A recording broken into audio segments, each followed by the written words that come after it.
హైదరాబాద్ లో జరగబోయే మనీ మంత్ర money manifestation classes కి ఇప్పుడే కాల్ చేసి రిజిస్టర్ అవ్వండి. నమస్కారం. విష్ణు పురాణం 5వ భాగంలోకి వచ్చాం. మారిష అయోనిజ అయిన మారిషకి ప్రచేతసులు 10 మందికి వివాహం జరిగింది. అయితే ఈ వివాహం జరిగిన తర్వాత ప్రచేతసులకు మారిష యందు బ్రహ్మకి సాటిగా చెప్పదగిన కుమారుడు కలిగాడు. అతడి పేరు దక్షుడు. అతని వల్ల దేవదానవ గంధర్వ సిద్ధ విద్యాధరాది నానాజీవులు, ద్విపద చతుష్పదాది నానాజంతు సంతతి కూడా కలిగింది. ఆ విధంగా దక్షుడు ప్రజాపతి అయ్యాడు అని చెప్పగా మైత్రేయుడు అడిగాడట, బ్రహ్మ యొక్క కుడి చేతి బొటన వేలించి దక్షుడు పుట్టాడని వినికిడి కదా, మరి అతను ప్రచేతసుల కొడుకు అవడం ఎలాగా అని అడిగితే, బ్రహ్మమానస పుత్రుడు దక్షుడు తపోధనులలో అగ్రగణ్యుడు. అతనికి నాశనం లేదు. సృష్టికై ప్రతి మన్వంతరమందు యుగానికి ఒక ప్రజాపతి దక్షనామధేయంతో పుట్టి సృష్టికర్తగా ఉంటాడు. కాబట్టి ఈ మన్వంతరంలో ప్రచేతసుల కుమారుడైన దక్షుని చరిత్ర విస్తరించి చెప్తానని చెప్తున్నారు. ప్రచేతస పుత్రుడైనటువంటి దక్షుడు చాలా కాలం శ్రీహరిని ధ్యానిస్తూ అసాధారణమైన తపస్సు చేసి ఆ దేవుని వల్ల చరాచరభూత సృష్టికి కర్తగా వరం పొంది బ్రహ్మ అనుమతితో ఖేచర భూచరాదిభూత సృష్టి మానసికంగా చేశాడు. మనసులో అనుకున్నాడట, కానీ అది పెరగల. అప్పుడు భార్యా సంబంధం లేక సృష్టి పెంపు జరగదని ఊహించి వరుణపుత్రి అయిన అసిక్నిని పెండ్లాడి హర్యశ్వులు అనే కొడుకులను పెక్కుమందిని కన్నాడు. వారిని సృష్టి కార్యానికి నియోగించాడు. ఆ దశలో వారి పనికి విఘ్నం కలిగించాలని వారి వద్దకు వచ్చి వాళ్ళ దగ్గరికి వెళ్ళాడట, కుమారుల దగ్గరికి. ఏమయ్యా అవివేకం, దేశము కాలము పరిస్థితి తెలియక ఒక మూల కూర్చుని ఏం చేస్తారు, సృష్టికి వెళ్ళండి అని తన దారిన తను వెళ్ళిపోయాడట. అంటే ఈ వచ్చింది ఎవరు, నారదుడు వచ్చి వీళ్ళకి అడ్డం పడ్డాడనమాట. ఈ నారదుడి మాట విని వాళ్ళు నలుదిక్కులా చెదిరిపోయారు. సముద్రంలో కలిసిపోయిన నదుల్లాగా తిరిగి మళ్ళీ రాలేదట. అప్పుడు దక్షుడు మళ్ళీ వైతరిణి యందు కుమారులను కని వారికి శబళాశ్వులు అని పేరు పెట్టి సృష్టి కార్యానికి నియమిస్తే మళ్ళీ మునుపట్లాగానే నారదుడు వచ్చి వాళ్ళకి ఏమేమో చెప్పి వెళ్ళిపోయాడు. వాళ్ళు కూడా నారదుడి మాట విని అన్నల్లాగానే చెదిరిపోయారు. ఎక్కడికి పోయారో చెప్పశక్యం కాదట. అందరు కొడుకులు పోయి తిరిగి రాకపోవడంతో ఆ తండ్రికి విచారం కలిగి ఇక చాలా దుఃఖంతో కోపించి తిట్టి మళ్ళీ వైతరిణి యందు 60 మంది కుమార్తెలని కన్నాడట. వారిలో 10 మందిని ధర్ముడు, 13 కశ్యపుడు, 27 చంద్రుడు, 4 అరిష్టనేమి, 2 బహుపుత్రుడు, 2 అంగిరసుడు, 2 కృతాసుడు పరిగ్రహించారు. ఎంతమందిని చెప్పారో చూడండి. ధర్ముని వంశమునందు పుట్టిన వాళ్లలో విశ్వకర్మ శిల్ప విద్యాపారంగతుడు. అప్పటికప్పుడు వివిధ రకాల దివ్యభవన నిర్మాణం చేసే దివ్యశిల్పిగా ప్రసిద్ధుడయ్యాడు. ఆ విశ్వకర్మ కొడుకే త్వష్టగణుడు. త్వష్టక యొక్క కుమారుడు తపోధనుడు విశ్వరూపుడు. అతని సుతులు 11 రుద్రులు అని చెప్తున్నారు. ఇక కశ్యప ప్రజాపతి సంతానం చూడండి.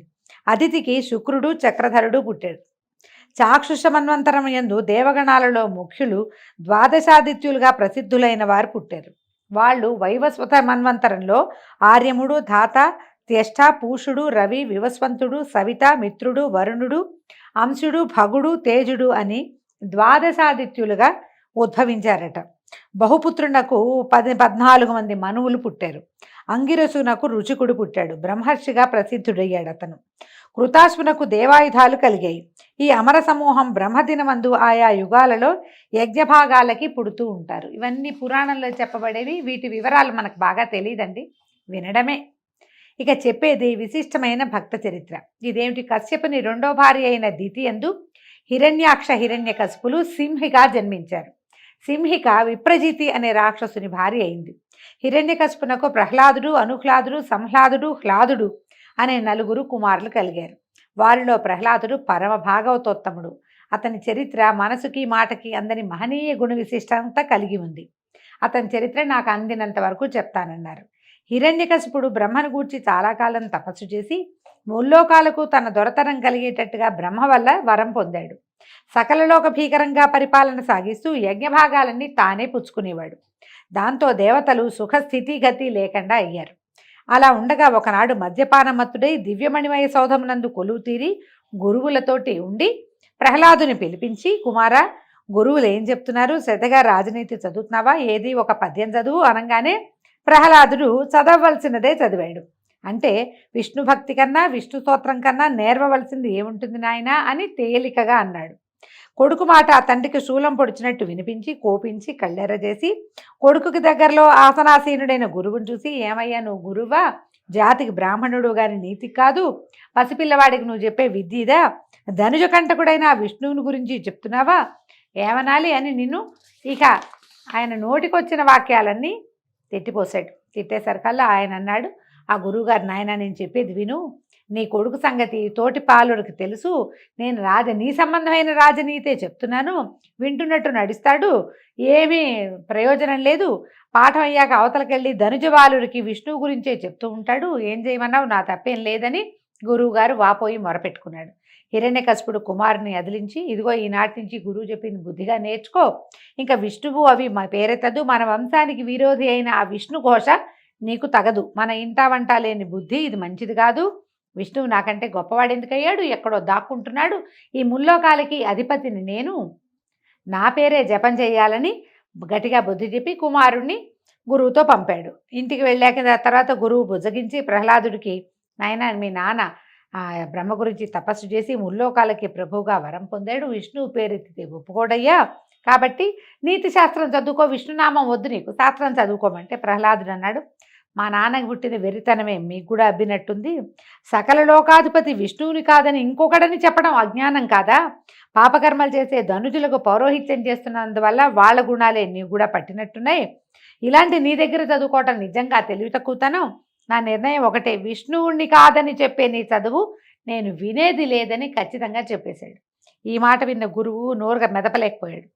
అయితే ఇంకా కొంతకాలం అయిన తర్వాత హిరణ్యకశిపుడు ఒకనాడు వినోదం చిత్తగిస్తూ కొడుకుని రప్పించి, శ్రద్ధగా శాస్త్రం చదువుతున్నావా, ఏవి 4 సూత్రాలు చెప్పు అని అడిగేసరికల్లా ఈ అబ్బాయి ఏమన్నాడు, మళ్ళీ ప్రహ్లాదుడు, శ్రీరమణీ మనోహరుడు సర్వలోక విఖ్యాత చరిత్రుడు పద్మనేత్రుడైన విష్ణుదేవుణ్ణి భజించిన ధన్యుడను, నాకు ఈ నీతులు గీతులు ఎందుకు తండ్రి అన్నాడు. అనేసరికి హిరణ్యకశిపుడు కోపంతో పళ్ళు పటపటా కోరికి నిప్పులు రువ్వే చూపులతో కొడుకుని చూసి, దురాత్మ, వంశానికి ముప్పు తెచ్చే దుర్మార్గుడు అయ్యావు, ధనుజాతికి మారకుడైన వారిని భజిస్తున్నావా?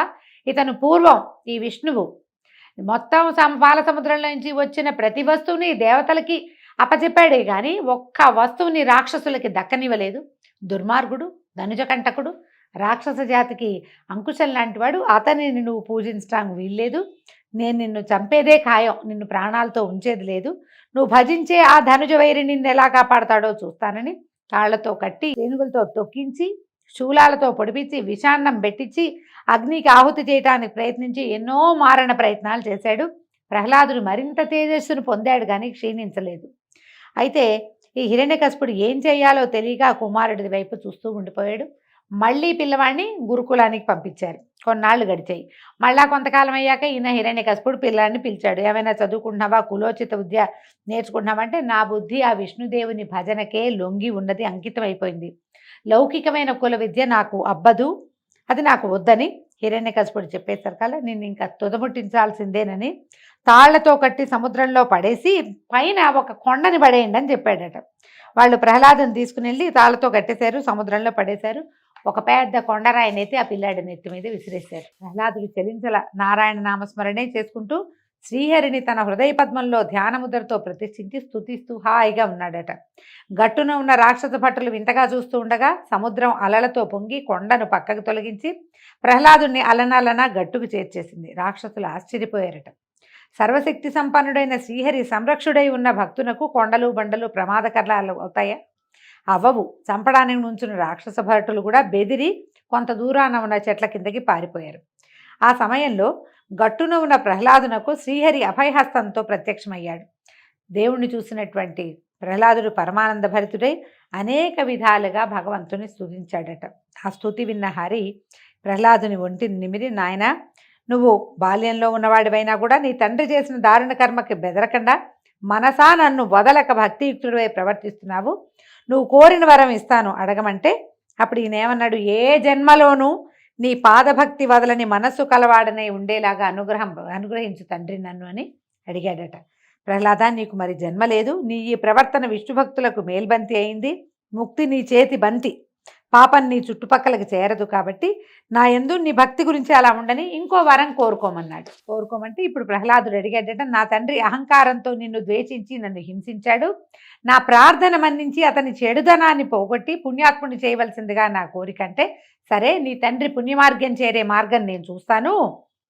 ఇంకో వరం అడుగంటే నేను సంసారినైనా పురుషార్థాలు 4టిని ధర్మ ప్రవృత్తితో నీ భక్తి చేయూతగా సాధించేవాడిని అయ్యేటట్టుగా వరం అనుగ్రహించమని ప్రహ్లాదుడు కోరుకున్నాడట. తథాస్తు అని ఆశీర్వదించి విష్ణుమూర్తి ప్రత్యక్షమై అదృశ్యుడైపోయాడు. ప్రహ్లాదుడు చిట్టి నడకలతోటి నగరంలోకి ప్రవేశించి తండ్రి దగ్గరికి వెళ్ళి నుంచున్నాడు. హరివరం వల్ల మునుపటి ద్వేషం పోయి సత్వగుణం కలిగిన వాడయి కొడుకును కౌగిలించుకుని, నాయనా ఎంతో చాలా సంతోషం, నా వల్ల పడరాని పాటలు పడినా శ్రీహరిదేవల క్షేమంగా ఉన్నావు, ఇది నా భాగ్యమని కొడుకుని లాలనగా ఓదార్చి ఆనందంగా ఉంటూ చిరకాలం రాజ్యం పాలించి తుదకు విరక్తి కలిగి శరీర త్యాగం సామాన్యంగా అవ్వదు, ఆ విష్ణువు వల్లనే అవ్వాలని మళ్ళీ రాజసమూర్తి అయి విష్ణుని ద్వేషించడం ప్రారంభించాడు. కొంచెం కథ ఒక్క వాక్యం కొత్తగా ఉంది చూడండి. తర్వాత ఏమైంది, ఒకనాడు నిండు సభలో లోకభీకరమైన అట్టహాసము ఒకంతసేపటికి స్తంభం విరిగింది. దానిలోంచి నరసింహమూర్తి ఆవిర్భవించి హిరణ్యకశిపుని సంహరించి ప్రహ్లాదుని రాజాభిషిక్తుని చేశాడు. భాగవతంలో కథ ఎట్లా కనపడుతుంది, తండ్రి బెదిరిస్తే ఎక్కడైనా భగవంతుడు ఉంటాడని ఈ స్తంభంలో కూడా ఉండగలడని ప్రహ్లాదుడు చెప్పేసరికి ఆ స్తంభం హిరణ్యకశిపుడు విరగొడితే అందులోంచి నరసింహమూర్తి ఆవిర్భవించాడని చెప్తారు. ఈ విష్ణు పురాణంలో కొంచెం భేదంతో పాఠభేదంతో ఇలా కథ చెప్పబడుతోందన్నమాట. తర్వాత హిరణ్యకశిపుడు నరసింహమూర్తి చేతిలోనే మరణించాడన్నది మాత్రం ధ్రువమే ఇందులో కూడా. తర్వాత ప్రహ్లాదుడు పెరిగి పెద్దవాడై చిరకాలం ధర్మ మార్గాన ప్రజానురంజకంగా పరిపాలించి పుత్రపౌత్రాభివృద్ధితో ఆనందంగా ఉంటూ వైష్ణవ భక్తాగ్రగణ్యుడిగా ప్రసిద్ధుడయ్యాడు. అయితే పౌర్ణమి, అష్టమి, ద్వాదశి, అమావాస్య ఈ 4 తిథులలో ప్రహ్లాద చరిత్ర చదివేవారికి, వినేవారికి, వినిపించేవారికి కూడా అభీష్ట సిద్ధి, గోదాన భూదాన ఫలితము కలుగుతుంది అని చెప్పి ఈ రకంగా ప్రహ్లాద చరిత్రని మైత్రేయుడికి తెలియజేశాడు పరాశరుడు. ఆ ప్రహ్లాదునకు సంతానం ఉన్నారు. విరోచనుడు, ఆయుష్మంతుడు, శిబి, భాస్కరుడు అని 4 కుమారులు. విరోచనుని కుమారుడు బలి. బలికి బాణాసురుడు మొదలైనటువంటి 100 కుమారులు ఉన్నారట. ప్రహ్లాదుని వంశమునందు పుట్టిన వారే నివాత కవచులు అనేవాళ్ళు 3 కోట్ల మంది ఈయన వంశంలోనే జన్మించారట. హిరణ్యాక్షునకు జర్ఝరి, శకుని, భూత సంతాపనుడు, మహానాగుడు, మహాభాగుడు, కాలనాభుడు అని 6 కొడుకులు. కశ్యపుని మూడవ భార్య అయిన ధనువుకి 13 కొడుకులు పుట్టారట. వాళ్లలో పెద్దవాడైన వైశ్వానరునకు కాళిక, పౌలోమ అనే 2 కుమార్తెలు ఉన్నారట. వాళ్ళు మరీచికి భార్యలయ్యారట. ఆ 2 సంతతే కాలకేయులు, పౌలోములు అని 60,000 మంది. మనం కాలకేయ పేరు విన్నాం కదా, ఇవి పురాణాంతర్గతమైన పేర్లేనండి. వీళ్ళు ఎవరికి పుట్టారు, కాళిక అనే ఆవిడికి వైశ్వానరుడైన ఆయనకి కలిగిన సంతానమట. అయితే వీళ్ళు రాక్షస సంతతిగానే మనకి కనపడతారు, ధనువు యొక్క సంతానంగా కనిపిస్తారు. ధనువు సంతతిలో వాడే అయినటువంటి విప్రచిత్తికి సింహిక యందు త్రియంసుడు, శల్యుడు, నభండు, వాతాపి, ఇల్వలుడు, నముచి, ఖస్యముడు, అంధకుడు, నరకుడు, కాలనాభుడు, స్వర్భానుడు, వక్రయోధి అనేవాళ్ళు పుట్టారు. ఇల్వలుడు, వాతాపి 2 పేర్లు వింటాం. అగస్త్య మహర్షికి జీర్ణం వాతాపి జీర్ణం అని చేశాడని ఆ కథలో వాళ్ళిద్దరూ ఈ విప్రచిత్తికి సింహికా గర్భ సంభూతులుగా జన్మించారు. వాళ్ళు తార అనే దానికి శుకి, శేని, భాసి, సుగ్రీవి, శుచి, గృధ అని 6 కలిగారట. ఈ 6లో శుకికి శుకాలు అంటే చిలకలు, శేనికి శేన కపోతాలు, శేనం అంటే డేగ, కపోతం అంటే కపావురము, శుచికి జలపక్షులు, ఈ బాతులు లాంటివి నీటిలో తిరిగే పక్షులట. తర్వాత సుగ్రీవికి అశ్వ, ఉష్ట్ర, గార్ధపాలు. అశ్వం అంటే గుర్రము, ఉష్ట్రం అంటే ఒంట, గార్ధమం అంటే గాడిదలు కలిగాయి. అంటే ఈ వీళ్ళకి మానవ సంతతికే వీళ్ళల్లో కొన్ని వరప్రభావం వల్ల జంతుజాలం కూడా, పక్షులు అవన్నీ కూడా వీళ్ళకే కలిగినాయి అన్నమాట. వినతకు అనూరుడు, గరుడు పుట్టారు. గరుడు సర్పాసనుడు, విష్ణువుకి వాహనమయ్యాడు. అనూరుడు సూర్యుడికి రథసారథిగా మారాడు. సురసకు 1000 లెక్కను విషపూర్ణములైన సర్పాలు పుట్టాయి. కద్రువకు శేష, వాసుకి, కాలనాభ, శంఖ, పద్మ, మహాభోగ, శంభ తక్షకాదులు 1000 మంది నాగరాజులు పుట్టారు. వీళ్ళందరూ గరుత్మంతుడికి వసులయ్యారు. క్రోధవశ అనే దానికి క్రోధమూర్తులు, పెద్ద పెద్ద కోరలు కలిగినటువంటి క్రూర జంతుజాలాలు పుట్టాయి. సురభికి గోవులు, మహిషాలు పుట్టాయి. ఇలకు యక్షరాక్షసులు పుట్టారు. మునికి అప్సరో గణాలు జన్మించాయి. అరిష్ట సంతతి గంధర్వులు. కశ్యప వంశం ఇలాగా అనేక సహస్ర సంఖ్యను పుత్రపౌత్రాభివృద్ధి కలదై స్థావర జంగమ రూపాలతో లోకములందు నిండి ఉన్నది. ఇదంతా స్వారోతిష మన్వంతరమునందు శ్రీనాథుని రాజసగుణ కల్పితమైనటువంటి సృష్టి. అదితినందనుడైన ఇంద్రుని వజ్రాయుధమునకు దైత్యదానవ సమూహం బలికాగా దితి దుఃఖిస్తూ కశ్యపుణ్ణి చాలా కాలం సంతతి కోర్కెతోటి నిరంతరం సేవించింది. అది వైవస్వత మన్వంతరం. ఆమె సేవకు మెచ్చినటువంటి కశ్యపుడు ఏమి నీ కోరిక అని అడిగితే ఇంద్రుణ్ణి చంపి శచితో సహా దేవరాజ్యాన్ని ఏలే కొడుకుని ప్రసాదించునాథ అని అడిగిందట. అడిగితే శుచిగా ఉంటూ నియమంగా వ్రతం చేస్తూ ఉండు, నీ కోరిక కలిగిన ఎట్లాంటి కోరిక ఉందో అటువంటి కుమారుడు కలుగుతాడని చెప్పింది. అశుచిగా ప్రవర్తిస్తే గర్భం నశిస్తుందని కశ్యపుడు పుత్రదానం చేసి వెళ్ళిపోయాడు. ఈ దితి సకల విధ నియమాలు పాటించి ప్రవర్తిస్తే గర్భవతి అయింది. ఇంద్రుడికి దితి కోరిక తెలిసి కపటపు భక్తితోటి సవతి తల్లికి సేవ చేస్తూ ఉండేవాడు. అమ్మ నువ్వు గర్భాల సత్తతో ఉన్నావు, నీకు నేను సేవ చేస్తానని చెప్పి ఆమె దగ్గరే ఉండేవాడు.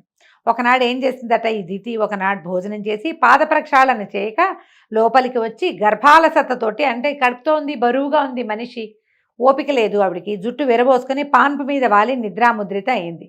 అయితే చూడండి 2 దోషాలు. భోజనం చేశాక కాళ్ళు కడుక్కోకపోతే దోషం, మంచిది కాదు. జుట్టు విరబోసుకొని పడుకోవడం ఇప్పుడు సహజంగా అందరూ చేసే పని ఇది, కానీ ఈ పని చేస్తే తప్పనమాట. ఇదే సమయమని ఇంద్రుడు ఏం చేశాడట, సూక్ష్మ రూపంలో దితి గర్భంలోకి ప్రవేశించి లోపలున్న గర్భస్థ శిశువు కెవ్వమని ఏడ్చిందట. ఏడిస్తే మారోదీహి మారుదా అంటే ఏడవద్దు, ఏడవకండి అని చెప్పి వజ్రంతో ఆ శిశువుని 7 ఖండాలుగా నరికి వాటిని మళ్ళీ 49 తునియలుగా చేసి బయలుపడి చడి చప్పుడు లేకుండా వెళ్ళిపోయారు.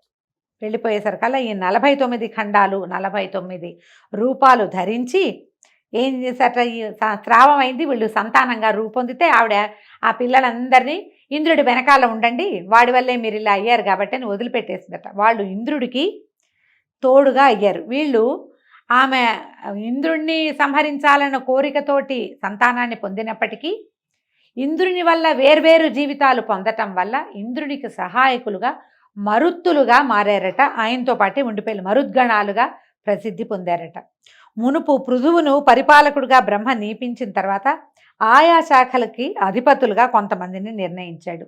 ఎవరెవరిని ఏ గణాలకి అధిపతులుగా బ్రహ్మచేత నియమించబడ్డారో ఆ విషయాన్ని రేపు ఉదయం తెలుసుకుందామండి. అంతవరకు సెలవు, నమస్కారం.